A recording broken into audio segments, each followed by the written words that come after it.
escritor empedernido, digamos, no solo de literatura jurídica, de buena literatura jurídica, sino de literatura en general, y un estudioso de algo de lo que nos vamos a ocupar ahora, ¿no? Del futuro del Estado, de esa construcción jurídico-política que ya no sabemos si existe, si no existe, qué características tiene o qué futuro le espera. Y es una persona que lleva mucho tiempo reflexionando sobre estas cuestiones. Y yo creo que, por lo tanto, es una persona que hoy tenía que estar aquí para hacernos sus aportaciones sobre esta cuestión más controvertida que nunca, como os decía. Fijaros de dónde venimos, del referéndum ayer, donde estuvo a punto de romperse de los grandes imperios europeos, ¿no? El Reino Unido. Y voy a leer un texto de un libro que se titula El Estado fragmentado, modelo austrohúngaro y brote de naciones en España, de Francisco Sosa Wagner y Igor Sosa Mayor, compañero de este partido también. Un texto que dice: los autores defienden la importancia de una Europa fuerte, de unos estados fuertes, de un poder público fuerte legitimado democráticamente, que pueda luchar contra aquellas resistencias sociales que son cápsula donde se enrocan las injusticias. Bueno, yo creo que es una buena definición de para qué queremos el Estado, y además son una buena definición de una personalidad llena de convicciones democráticas, llena de optimismo y llena de ganas de luchar contra la injusticia, que es don Francisco Sosa Wagner. Os dejo con él.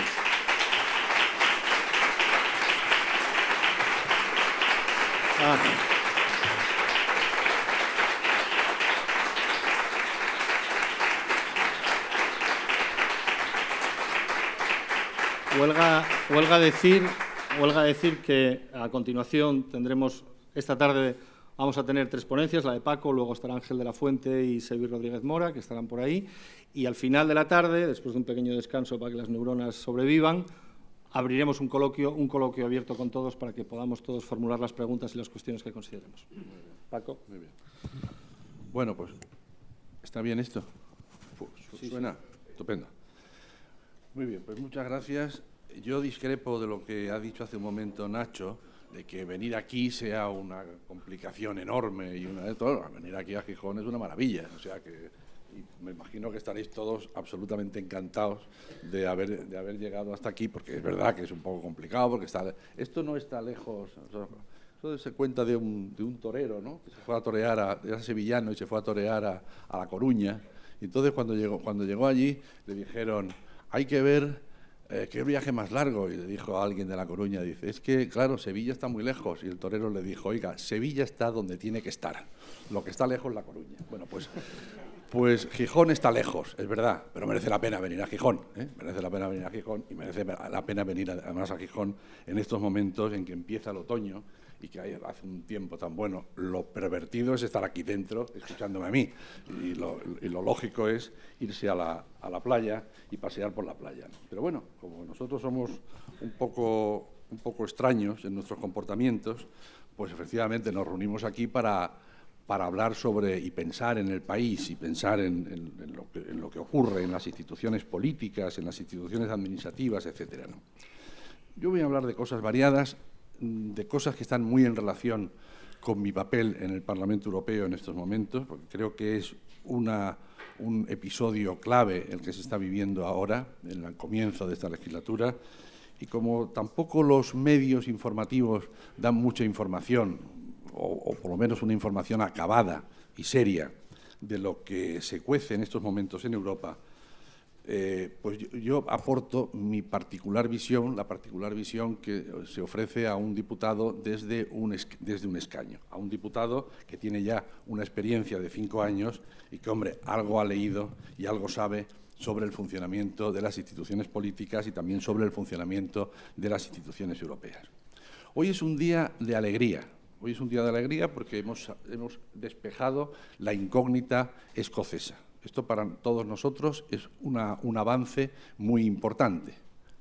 Lo que hubiera ocurrido si el pueblo escocés dice sí a la independencia no lo podemos saber, pero esto hubiera desencadenado una catarata de reivindicaciones territoriales secesionistas en muchos países europeos y esa catarata de esa catarata de reivindicaciones secesionistas hubieran lisa y llanamente acabado con el proyecto europeo. Y el proyecto europeo es la aventura política y social más importante que pueden vivir, que podemos vivir los ciudadanos que nos ha tocado la suerte de estar en esta primera parte del siglo XXI. No hay aventura política y social más importante que esta. Hay otras aventuras, la aventura estética, la aventura literaria, hay otras aventuras, pero desde el punto de vista político y social, la aventura de la construcción europea es la más importante. Y si los ciudadanos escoceses hubieran dicho sí a la ruptura del Reino Unido, eso hubiera desencadenado en el resto de Europa una onda expansiva de reivindicaciones territoriales que hubieran acabado con el proyecto europeo. El proyecto europeo es una flor muy débil, es una flor débil y hay que cuidarla. Y como hay que cuidarla, es muy importante cuidar a los estados nacionales, tal como existen en la actualidad, defendiendo la intangibilidad de sus fronteras. Yo sé que decir esto es una cosa muy fuerte desde el punto de vista histórico, pero yo lo afirmo. Y no solamente lo afirmo, sino que antes de ayer, en una reunión de la Comisión de Asuntos Constitucionales en la que esta legislatura estoy, fue uno de los asuntos que planteé para discutir entre los diputados, la intangibilidad de los estados territoriales, de los estados nacionales actuales. Conocedor y consciente de todas las implicaciones históricas que eso tiene, hacer una afirmación de esa naturaleza, pero conocedor también de que ceder en ese punto, ceder en lo que son las actuales fronteras de los estados nacionales, es lisa y llanamente acabar con el proyecto europeo. Y por eso es por lo que es muy importante que lo defendamos. Ahora bien, yo, dicho esto, también añado, es un día de satisfacción, pero no nos equivoquemos. Los nacionalistas y los problemas de los nacionalistas en España, vascos y catalanes, esos problemas no han acabado. El nacionalismo es un negocio, es un grandísimo negocio, y nadie cierra su negocio. Nadie cierra su negocio, nadie cierra, el droguero no cierra su droguería o el notario que tenemos aquí delante no cierra su notaría y se va a su casa. El negocio se mantiene y el nacionalismo es un negocio político importantísimo. Y, por tanto, no nos tenemos que hacer ilusiones. El negocio que tienen montado los nacionalistas y los partidos nacionalistas con la estructura del Estado, eso va a continuar. Yo recuerdo que cuando la noche en que supimos los resultados del referéndum en Cataluña, relativo al Estatuto de Autonomía, donde había votado muy poca gente. Estaba yo aquel día, me acuerdo, en Santander, empezando un curso allí en la Universidad Menéndez Pelayo, que dirigía yo. Pensé, bueno, esto se ha acabado ya, porque es que ya no va a haber nadie que tenga cara de plantear otra vez las reivindicaciones nacionalistas cuando tan poca gente ha ido a defender el famoso Estatuto de Autonomía. Pero no había acabado absolutamente nada y hoy estamos donde estamos. Quiero decir con esto que UPyD, larga vida a UPyD y larga vida a las reivindicaciones de UPyD y larga vida al proyecto político de UPyD, porque UPyD tendrá que seguir estando en el panorama político defendiendo justamente todo esto, defendiendo justamente a los españoles de los procesos nacionalistas desvertebradores de España, ¿no?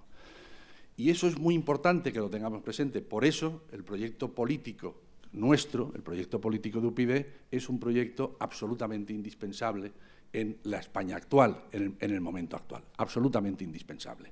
No creamos que el problema nacional que plantean estos partidos que quieren, o sobre todo uno, que quiere reconstruir un Estado nuevo en Europa, en el marco de las fronteras estatales, se ha acabado. Al contrario, hoy hemos visto las declaraciones del presidente de la comunidad autónoma diciendo que es estupendo, que hay que seguir precisamente por eso, porque han perdido el referéndum allí. De manera que esta reflexión es muy importante y también la reflexión referida al papel nuestro como partido político en el conjunto de España. Luego volveré sobre ello. Nosotros, como partido político, hemos entrado en el Grupo Liberal Europeo. Lo primero que quiero decir, para que os hagáis una idea de nuestra posición en el Grupo Liberal Europeo, es que en el Grupo Liberal Europeo estamos en estos momentos 68 diputados. Somos 68 diputados procedentes de 22 partidos políticos distintos. Esto nos tiene que hacer ver nuestra posición y nosotros somos 4 diputados, como bien sabéis. Ese grupo liberal tiene hoy una conformación más pequeña que la que tuvo en la anterior legislatura. Nosotros no estábamos allí, como sabéis, yo estuve en la anterior legislatura en el grupo de los no inscritos. El grupo liberal ha quedado en el orden de clasificación de los grupos políticos, desgraciadamente, ha quedado en cuarto lugar. Primero es el Partido Popular, después es el Grupo Popular, no el partido, el Grupo Popular. El Grupo Popular tiene en su interior más de 60 partidos políticos, para que os deis cuenta de la complejidad del asunto. El Grupo Socialista, que también tiene montones de partidos dentro, es el segundo grupo, pero el tercer grupo, el tercer puesto, que antes, en la legislatura anterior, lo ocupaba el Grupo Liberal Europeo, ahora lo ocupa un grupo anti-europeo. Y el Grupo Liberal, en la medida en que ha reducido su número de diputados, ha perdido 15 o 18 diputados, pues se ha quedado en cuarto lugar. Pero hay que decir que gracias a las habilidades de quienes dirigen el grupo, por supuesto yo no me incluyo entre ellos, que ya llevan muchos años dirigiendo el grupo, y hay que citar especialmente a su presidente, el señor Verhofstadt, que ha sido presidente del gobierno belga y algo sabe de política. Hay que decir que llegar a ser presidente del gobierno es una muestra de ser un maestro en el enredo político, nadie lo duda. Pero es que llegar a ser presidente del gobierno belga, eso ya es el mago de los superenredos. Hay que tener en cuenta que hay que lidiar con 3 comunidades distintas y todo eso hay que hacerlo en 3 idiomas, en neerlandés, en francés y en alemán. Ahí es nada, ahí es nada. De manera que a este señor pocas cosas se le pueden enseñar de la vida política. Yo ahora, que ya tengo un poco más de relación con él y más familiaridad con él, pues suelo decirle, tú... Se llama Guy de nombre, es un nombre muy raro para nosotros. Aquí la gente se llama Joaquín y Alberto y eso es como se debe llamar todo el mundo, ¿no? Pero este es flamenco y se llama Guy. Digo, Guy, esto me lo solucionas a la belge, le digo siempre, a la belge, que es, pues esto, con un lío por aquí, otro lío por allá, y así se van componiendo las cosas. Hay que decir que este grupo liberal, en estos momentos, hay 5 presidentes de gobierno en Europa que pertenecen a este grupo. 5 presidentes de gobierno. Y el Grupo Liberal estamos presentes, nosotros como ya integrantes del mismo, en 16 gobiernos europeos, en los niveles de vicepresidentes de gobierno o de ministros muy relevantes de los gobiernos. Por tanto, esto es muy importante que se tenga presente. Es muy importante que se tenga presente porque UPyD, gracias a la inserción en este grupo, que no fue una cosa fácil, también lo debo decir y recordar, porque sabéis que en ese grupo liberal están presentes el Partido Nacionalista, Convergencia Democrática de Cataluña, que no unió está con los populares, Convergencia Democrática de Cataluña y el Partido Nacionalista Vasco. Y así como nosotros, tanto UPyD como Ciudadanos, tuvimos el apoyo prácticamente unánime de todos los partidos políticos que están presentes en el Grupo Liberal, sin embargo, tuvimos la animadversión de nuestros compañeros, digamos, compatriotas españoles, los catalanes, el catalán y la vasca, que están allí presentes, que fueron los únicos que votaron en contra de nuestra incorporación al grupo. Pero votaron en contra después de una campaña feroz que hicieron contra Rosa Díez y contra mí mismo, llamándome de todo tipo de cosas, para conseguir, digamos, que el resto de los partidos políticos presentes en el Grupo Liberal pues no nos votaran, porque había una votación para acogernos, evidentemente. Bueno, eso fracasó gracias, en fin, a las habilidades de unos y de otros, pero yo debo destacar fundamentalmente las habilidades del presidente Verhofstadt, para hacer frente a esta complicadísima situación, y al final nosotros estamos en este grupo liberal. Como digo, UPyD, a través de la incorporación de esto, nos hemos hecho mayores y hemos complicado nuestro panorama. Ya no somos un partido político simplemente español con intereses nacionales, eso se ha acabado. Nosotros somos ya un partido político que ya ha puesto el pie en una organización europea que tiene ramificaciones, de momento, en 16 gobiernos europeos.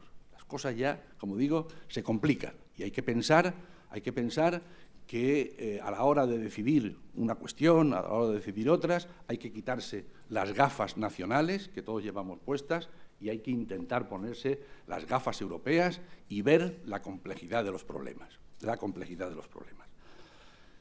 Esto es unas primeras observaciones que quería haceros. La segunda es que cuando nosotros analizamos las fuerzas políticas que están presentes en el Parlamento Europeo en estos momentos,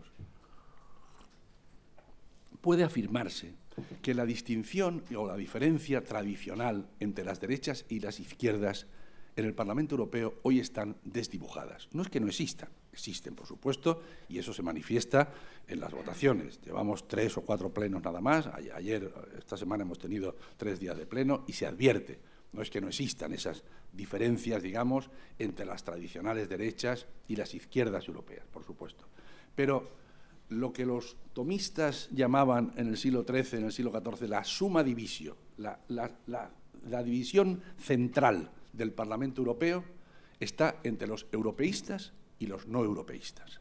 Esa es la distinción fundamental, la distinción capital. Esta distinción ha existido siempre. En la anterior legislatura, en la que yo estuve allí, por supuesto que existía y se advertía en las votaciones, se advertía en las intervenciones de los diputados, etcétera. Ocurre que, sin embargo, ahora esa división entre europeístas y no europeístas se ha acentuado. Se ha acentuado por una razón. Hay 2 grupos políticos, es decir, que tienen más de 25 diputados, estoy hablando de 50 o 60 diputados cada uno, que son claramente antieuropeos. Está el grupo donde yo estaba la legislatura anterior, que es un grupo claramente antieuropeo, lo que no era en su integridad cuando yo estaba, porque primero éramos pocos diputados, éramos 29, 30, nunca pasamos de ahí. Y estaba yo, en fin, había otros compañeros austriacos que no eran antieuropeos, etcétera. Hoy día ese grupo de no inscritos es un grupo prácticamente antieuropeo. Hay que tener en cuenta que tiene casi 50 diputados, o más de 50 diputados, de los cuales 23 corresponden a los diputados que ha sacado en Francia la señora Le Pen, para darnos una idea de que no ha podido formar un grupo propio en el Parlamento Europeo. O sea que tenemos ya 3 grupos políticos que tienen convicciones antieuropeas y que están allí para destruir Europa. Yo siempre cuento que un energúmeno que tenía yo a mi izquierda en la legislatura anterior, que era holandés, que ahora me parece que no está allí, porque ya no lo he vuelto a ver, felizmente, por allí, por los pasillos. A este le pregunté un día, porque tenía a mi lado, a la izquierda, le pregunté un día, digo, oiga, ¿pero usted cómo vota siempre que no a todo? Porque, claro, se ve allí en el rojo, en el azul, en el verde y tal. ¿Pero usted cómo vota que...? Era un hombre joven, un hombre de 30 años. ¿Pero usted cómo vota que no a todo? Y me dijo, no, es que yo estoy aquí para destruir esta institución, ¿no? Me dijo, ¿no? Bueno, lo que pasa es que no se olvidaba de ir a cobrar, ¿eh? Eso no se olvidaba. Probablemente para erosionarla también económicamente, a la institución, claro. Bueno, pues de estos energúmenos ahora hay un montón que han crecido. Pero ojo, no nos confundamos. El Grupo Comunista, donde está, por cierto, están los diputados de Podemos, es también un grupo claramente antieuropeo. Y es una cosa singular y sorprendente. El martes votamos el tratado, que fue una especie de sesión, hombre, un poco solemne, porque votamos el tratado con Ucrania de la Unión Europea. Y se hizo una sesión en la que había un sistema de televisión y tal, y estábamos viendo el Parlamento, que se llama la Rada Ucrania, y el Parlamento Europeo. En la Rada Ucrania estaba hablando Poroshenko y esto estaba hablando Schulz por nosotros y se nos veía a todos nosotros. Bueno, pues hubo un debate sobre esto previamente a la votación, etcétera. Intervino el líder del partido político Podemos intervino en el turno de oradores, que le dieron la palabra y tal, ¿no?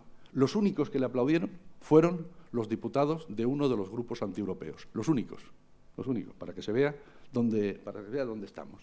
Y luego hay, según he podido detectar en votaciones, etcétera, un grupo también pequeño, una franja pequeña de los verdes, que también tienen posiciones antieuropeas. Ahí está, por ejemplo, Esquerra Republicana de Cataluña. Está en ese grupo. Con este panorama de diferenciar partidos y grupos europeos y antieuropeos, quiero decir que esta es precisamente la división central de la Cámara. La división central de la Cámara en un momento en que se exige una Europa fuerte para hacer frente a los problemas económicos, a los problemas financieros que tenemos por delante. Y en ese sentido, debo decir, y a mí me satisface estar metido en ese cogollo, que el Grupo Liberal, junto con el Grupo Popular y con el Grupo Socialista, forman el núcleo de lo que podíamos llamar, con muchas comillas, porque eso no existe allí, pues una especie de gobierno de coalición parlamentario para sostener políticas europeas. Esto es muy importante. Y yo lo digo sinceramente, a mí me enorgullece haber caído en esta organización, con la que puedo discrepar de muchas cosas, evidentemente, porque esto es así, pero a cualquiera que hubiera ido, pues también encontraría discrepancias, obviamente, ¿no? Porque la similitud o la equivalencia, pues esto no se puede encontrar en la vida, pero tampoco, y mucho menos en la política.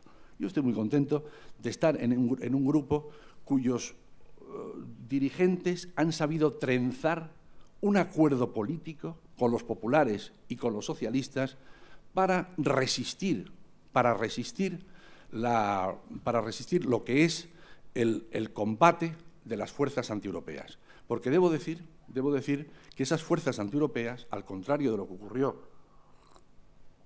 en la legislatura anterior, están siendo muy combativas no solamente en sus proposiciones, etcétera, sino incluso en su comportamiento en el hemiciclo. Yo no había visto en 5 años allí broncas, salvo alguna muy esporádica, broncas auténticas, ni gritos al presidente, etcétera. Eso yo no lo había visto nunca.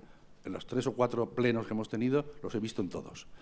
Y el miércoles o el martes nos anunció el presidente de la Cámara que había puesto, tampoco lo había visto nunca, una sanción a un diputado de 10 días de haber o 15 días de sueldo porque había hecho unas manifestaciones racistas y él el presidente le había llamado a su despacho para tener unas palabras con él y que él rectificara lo que había dicho.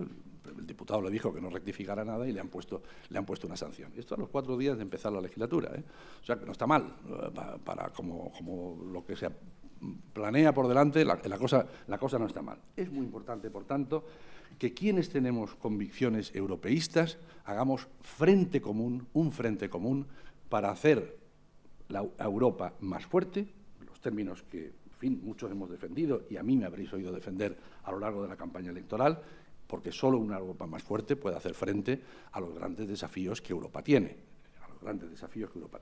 y que son fundamentalmente, y quiero decirlo de una manera muy esquemática, en primer lugar, la crisis económica, de eso se habla mucho, todos los días los periódicos hablan mucho, pero se hablan menos de los grandes desafíos que suponen la política energética, la política de comunicaciones, por citar dos ejemplos de políticas absolutamente básicas para trenzar un cuerpo unitario europeo y dotar a Europa de una columna vertebral europea. Transportes, comunicaciones y energía son, junto con la política económica y financiera, pero ya digo que de esto se habla más, son las grandes columnas vertebrales de Europa. Para eso hace falta políticas fuertes, convicciones fuertes, grupos políticos fuertes, porque nos vamos a encontrar con planteamientos disgregadores de Europa y eso es justamente lo que no se puede permitir. Si conjuramos el peligro de la destrucción de los Estados nacionales y de la alteración de sus fronteras y, al mismo tiempo, los grupos políticos, estos que he señalado, son fuertes en el Parlamento Europeo, conseguiremos construir o contribuir a construir una Europa sólida, una Europa democrática y una Europa eficaz. pero estos son requisitos absolutamente indispensables. Ahora os voy a contar, porque estamos en pleno proceso relativo a ello, algo que tampoco los periódicos cuentan habitualmente y que además he detectado pues, un gran desconocimiento en la ciudadanía, que muchas veces pues, se me acerca a hablar conmigo, porque ahora me reconocen por los trenes o por los aeropuertos, etcétera, sobre el nombramiento de los comisarios europeos. Estamos en ese proceso, en estos momentos, de nombramiento de los comisarios europeos. Lo primero que quiero resaltar es la acusación que se hace a las instituciones europeas de déficit democrático. Las instituciones europeas, todo el mundo con la persona con la que se habla, adolece de un déficit democrático. No tiene sustancia democrática. Pues bien, pues debo decir que no solamente el presidente de la Comisión Europea ha sido votado en el Parlamento Europeo, como ocurre con todos los presidentes de gobierno, del de Francia. Por cierto, el de Francia no, porque el de Francia es un régimen presidencialista donde es el presidente de la República el que lo nombra, el presidente de la canciller alemana o el presidente del gobierno español, presidente del gobierno italiano, etcétera. Sino que ahora los comisarios, que no hace falta decir que son los ministros europeos, el presidente de la Comisión no puede nombrarlos libremente. No puede nombrar. Tiene que nombrar a personas, tiene que designar a personas que le vienen de los estados, de los 28 estados, pero esas personas que vienen de los 28 estados, amigos y amigas, tienen que pasar el examen del Parlamento. ¿Conocéis algún estado en Europa cuyos ministros, para ser nombrados ministros de Transportes, de Cultura, de Sanidad o de lo que sea, tengan que pasar un examen dentro del Parlamento por una comisión? No existe, eso no existe. Pues estas instituciones europeas, a las que se acusa de déficit democrático, sí practican los exámenes a los comisarios para poder ser investidos de sus funciones comisariales, de sus funciones, digamos, ministeriales. ¿Y esto cómo se hace? También conviene que se sepa, porque a menudo se da la imagen de que estos comisarios se ponen allí delante de nosotros, a 750 diputados, y empezamos el pim pam pum de preguntarles cosas. Tal. Esto no es así. Estos comisarios propuestos pasan en función de la comisaría, digamos, que tienen que asumir, pasan el examen de la comisión del Parlamento competente por razón de la materia. Pongamos, por ejemplo, el comisario de Economía o el comisario de Transportes es examinado, entre comillas, o sin comillas, porque realmente es examinado en la Comisión de Transportes o en la Comisión de Economía. Y allí se abre un debate de los diputados con el candidato, un debate que las fuerzas políticas organizan. Yo participé en esos exámenes en la legislatura anterior, pero participé, como estaba entonces, de polizón en el Parlamento, pues hice lo que quise, preguntando pues, lo que me pareció al comisario correspondiente, porque yo no tenía indicación de nadie. Ahora no es así. Ahora advierto que los grupos políticos se encargan de organizar, digamos, el Grupo Liberal, en el caso mío, se encargan de organizar las preguntas para que los diputados no repitan, por ejemplo, las preguntas y que el candidato se encuentre con que está repitiendo lo mismo a 3 o 4 diputados. No, esto se organiza entre los grupos, no solamente entre el Grupo Liberal, sino luego el Grupo Liberal con los socialistas, con los populares, etcétera, a los efectos de que el candidato reciba el mayor número de preguntas sustantivas y diferenciadas y no haya repeticiones, etcétera, ¿no? Y cuando termina ese examen que se le hace al comisario, entonces se reúnen los coordinadores de los grupos políticos y, junto con el presidente de la comisión parlamentaria, redactan una carta que va dirigida al presidente de la Comisión Europea. Yo no he tenido, obviamente, la experiencia de participar en esas redacciones. La voy a tener este año, la voy a tener dentro de poco, en la Comisión de Asuntos Constitucionales, porque soy coordinador del Grupo Liberal en esa comisión constitucional. Y voy a tener la oportunidad de redactar, de colaborar en la redacción de esa carta. y esa carta lo que reflejará será la opinión que los diputados han obtenido del candidato. Y se le pone nota, como a los chicos en la facultad, en el colegio, muy buenos, no tiene ninguna objeción, o tiene objeciones en esto o en lo otro, o no vale para el puesto, En la ocasión anterior tuvo que renunciar una candidata búlgara, una señora, tuvo que renunciar porque le pusieron no vale para el puesto. Y entonces el presidente de la Comisión Europea tiene que pedir otra vez al Estado que le envíe a otra persona. Este es el sistema que en estos momentos se pone en marcha esta semana que viene y va a durar pues 10 o 12 días para el nombramiento de los comisarios. Ahí hay, claro, muchas intrigas políticas, no hace falta que lo diga, pero los comisarios, me consta que están sometidos, claro, los candidatos a comisarios están sometidos a una presión grande porque en las preguntas que se le formulan no son preguntas sencillas ni son preguntas fáciles, son preguntas hechas con toda la peor idea del mundo y donde salen, pues, en fin, muchas cosas, ¿no? Es un trance poco divertido, entiendo, para los... Yo he vivido las audiencias, que así se llaman, de la comisaria anterior de investigación, del comisario de energía, del comisario de industria, de esos tres, ¿no? Y, bueno, puedo asegurar que, desde luego, no fue un trance para ellos, no debió de ser un trance para ellos muy agradable, porque allí les disparaban fuego graneado a estos sujetos. Sobre todo a una señora que era la de investigación, que no sabía nada de investigación, estaba tratando de enterar entonces de lo que era aquello.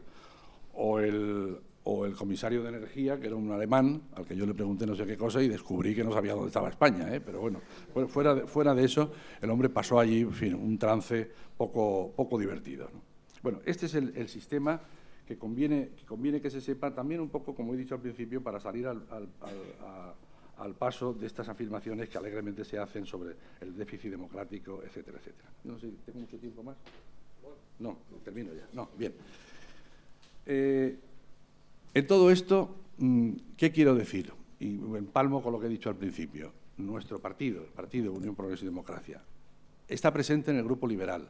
Mi tesis es que tenemos que ser todos conscientes de que hemos iniciado una aventura distinta, una aventura mucho más excitante y mucho más interesante. Ya nuestros intereses no son solamente los intereses nacionales españoles. Nosotros ya nos hemos vinculado, a través de este cordón umbilical, nos hemos vinculado a la política europea y a lo que están haciendo gobiernos con primeros ministros liberales, con vicepresidentes de gobiernos liberales, etcétera.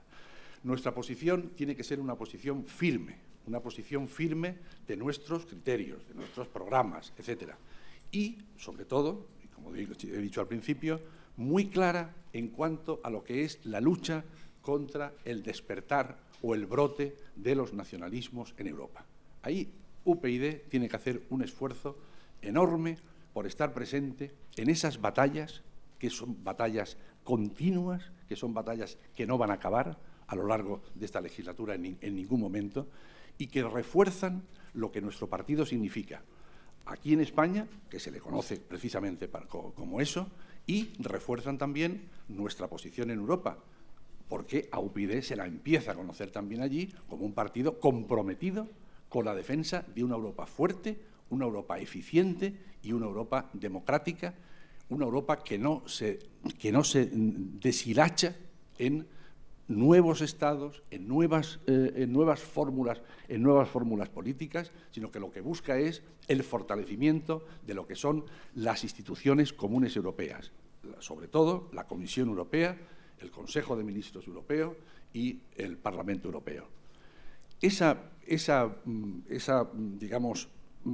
pretensiones políticas de un partido como UPyD son las que están presentes ahora en la representación de 4 personas que estamos allí en el Parlamento Europeo, y esta debe ser nuestra seña de identidad